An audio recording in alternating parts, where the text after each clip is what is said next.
Halo Sobat Pena, kembali lagi bersama saya Yani. Sebelum kita masuk ke pembahasan berita utama kita, saya bersama tim turut berduka sedalam-dalamnya untuk saudara kita yang berada di Sumatera Utara, Sumatera Barat, dan juga Aceh. Semoga keluarga yang kehilangan diberi ketabahan, yang berdampak memperoleh kekuatan dan pemulihan segera datang. 4 peristiwa yang terjadi dalam satu hari, mulai dari banjir bandang, longsor, gunung meletus, sampai munculnya hewan seperti harimau, yang terjadi mulai pada akhir November 2025. Curah hujan ekstrim yang turun tanpa jeda menyebabkan sungai-sungai besar di Pulau Sumatera meluap, memicu banjir bandang di berbagai titik. Banjir bandang dan longsor yang terjadi di sejumlah kabupaten dan kota Tapanuli, Sibolga, dan daerah aliran sungai besar mengalami kerusakan parah. Banjir bandang juga menyapu wilayah yang berada di lereng dan lembah, yang mengakibatkan jembatan dan ruas jalan utama rusak, serta hilang terbawa arus. Banjir di Aceh. Banjir yang melanda wilayah pesisir dan dataran rendah, termasuk Aceh Barat dan Aceh Singkil, yang mana sejumlah kawasan sempat terisolasi akibat genangan tinggi dan akses yang tidak bisa dilalui. Evakuasi dilakukan secara besar-besaran menggunakan perahu dan bantuan yang dikirimkan melalui jalur laut maupun udara, karena proses evakuasi dan distribusi logistik sempat terhambat. Kondisi ini dipicu oleh beberapa faktor. Faktor meteorologi, hujan dengan intensitas sangat tinggi terjadi secara terus-menerus pada akhir November, yang dipengaruhi atmosfer regional termasuk pembentukan sistem cuaca yang kuat di sekitar Selat Malaka. Penyebab utama, fenomena IOD negatif. Samudra Hindia lagi mengirim pasokan uap air super banyak ke pantai barat Sumatera. Di saat bersamaan, ada tekanan rendah di Selat Malaka yang menjebak angin ini, menumpuk awan hujan tepat di atas Bukit Barisan. Akibat hujan lebat turun tanpa henti, membuat tanah pegunungan jenuh dan tak sanggup menahan air.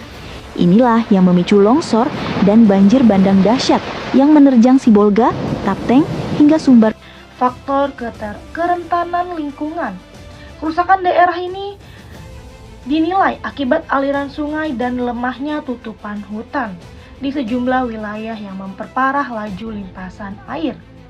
Tanah yang tidak lagi mampu menyerap volume air sebesar itu, hingga menyebabkan longsor dan banjir.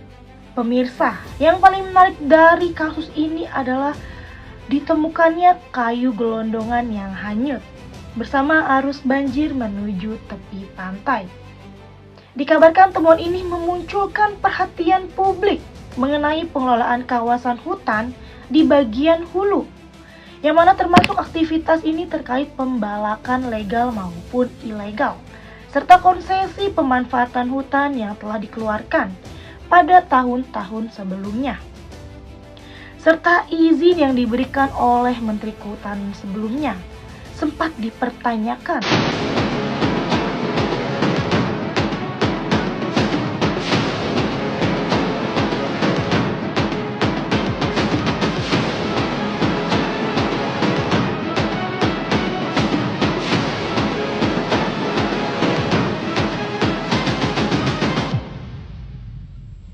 Kata Kementerian Kehutanan, tidak ada itu tebang-tebang pohon. Yang ada adalah pohon-pohonnya itu tumbang diterjang banjir. Panuli Selatan, ya, akses lumpuh total, ya, mulai dari jaringan listrik dan makanan juga sudah menipis karena tidak ada akses untuk mengantar makanan. Oke, ini dia. Dari hasil data yang dilaporkan oleh BNPB dan pemerintah daerah setempat, menyebutkan bahwa total korban jiwa mencapai ratusan orang.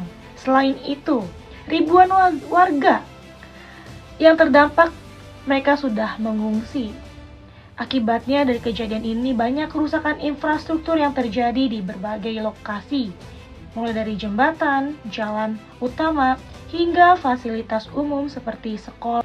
Untuk saat ini, para korban bencana alam sudah ditangani oleh pemerintah pusat bersama tim gabungan dari TNI, Polri, dan BNPB beserta Basarnas.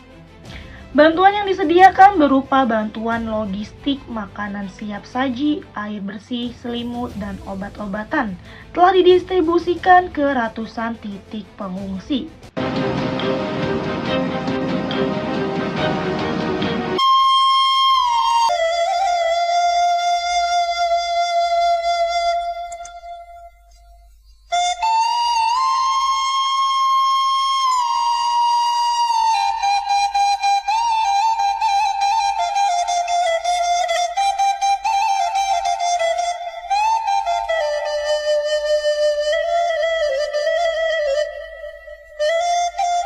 Lebih menarik lagi, bencana ini menarik perhatian dunia.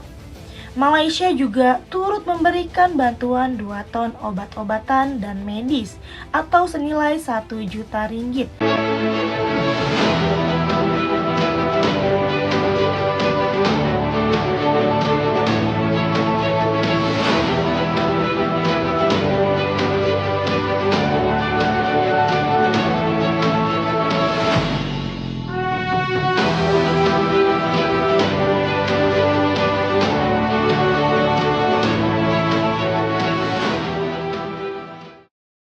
Tidak hanya Malaysia, warga Gaza Palestina juga mengirimkan bantuan uang senilai $1.000 untuk korban banjir di Sumatera.